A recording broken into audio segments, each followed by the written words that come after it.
Hey everybody, Massachusetts Prepper here. Today I'm going to show you the way I make up my sugar cakes for my honeybees to feed them in the winter.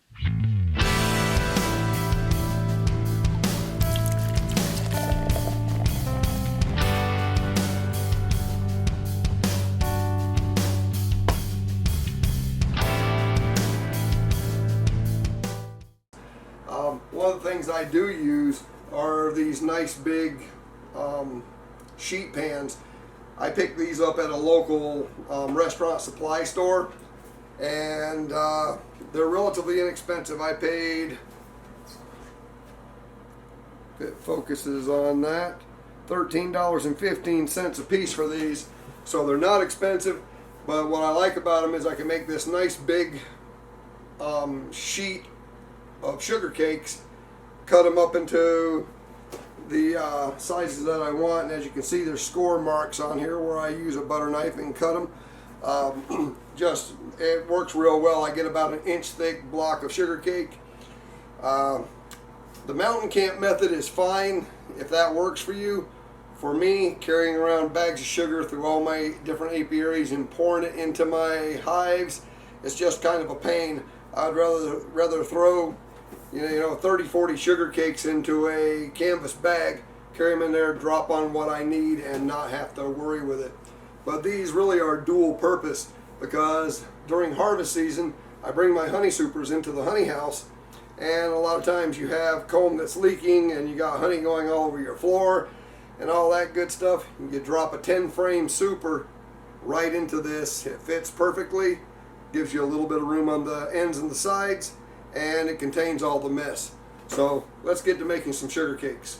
I just buy my sugar at Walmart. You get the Great Value brand. It's about $8 and some change for a 25-pound bag. Makes things real easy. It's actually the cheapest I've been able to find it. And what I do is I just put in 14 cups. I do a 14-to-1 ratio. So 14 cups of sugar to 1 cup of water. Then I'm just going to add 1 cup of cold water. And I'll add I'll just add it all, it don't really matter. I don't use a spoon, I don't use a mixer, any of that stuff. I just use my hands. I can get it better. It takes 2 of these 14 cup concoctions to fill up one of those pans. But if you try to do it all at once, it's just too hard to get all the sugar mixed up. All this does is get your sugar moist. Now, if you wanted to add like a couple of drops of tea tree oil or some Honeybee Healthy or apple cider vinegar, this is when you would add that. Right now, this time of year when it's cold, I don't have to worry about this sugar going bad. So I don't need to add any of that stuff. But this is just gonna make it all nice and damp. And I could do it with a spoon or a mixer, and it would just take way too long. You get in here with your hands and you can get it all mixed together pretty quick. Now if you're doing it out in your shop or something where you don't have running water, you might want to use a spoon or something where you can get all the sugar off your hand after. And like I said, this is for the bees, so it's not for human consumption, so you don't need gloves, any of that stuff. So that's got it pretty well mixed right there. And you see your hands do get a little, but this is about the consistency of your mixture. You just want it where it's going to kind of pack together a little bit, but still crumble. So you don't want it over wet. So we're just going to pour this onto the pan.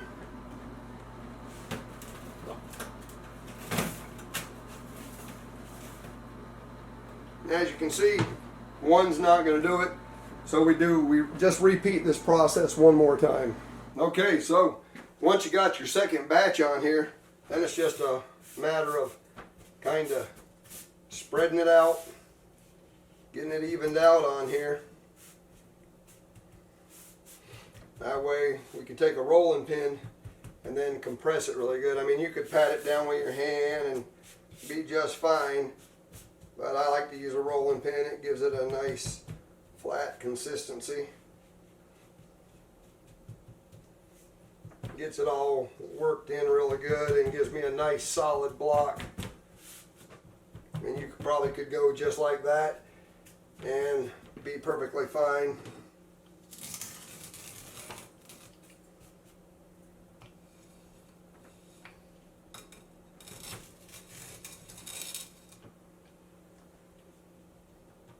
Once you got it down like that, all I do is grab a butter knife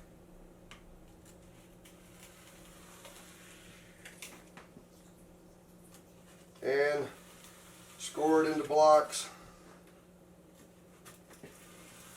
And again, it doesn't have to be perfect, because all you're wanting is decent sized blocks to throw in there on top of your bees.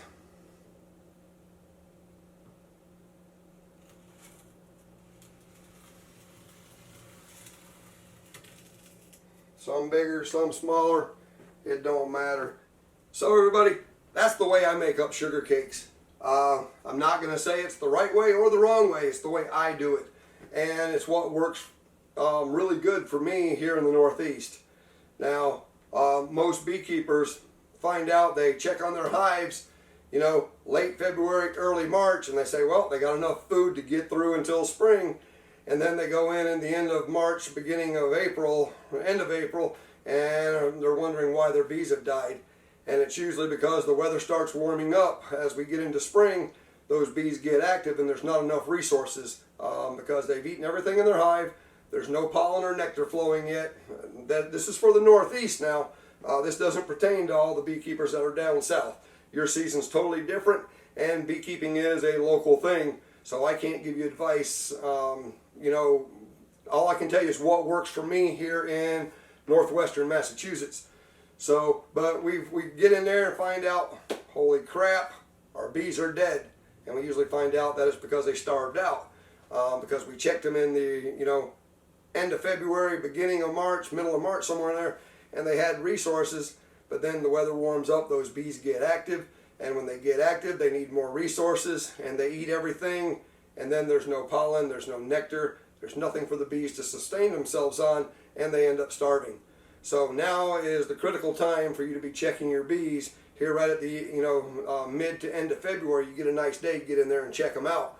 The most important thing is that you can get some sugar cakes or something in there on them, a winter patty or something. And the winter patties are different than the summer patties. And so it doesn't induce brood rearing like the summer patties do. So two different kind of patties there. But guys, this is just the way I do things. I'm not saying it's right for you down south or anywhere else. But for me right here in the Northeast, this is what works for me. And you know, if you wanted to throw some apple cider vinegar in there, or some tea tree oil, or whatever other kind of concoction that you might put into your sugar cakes, that's an individual preference.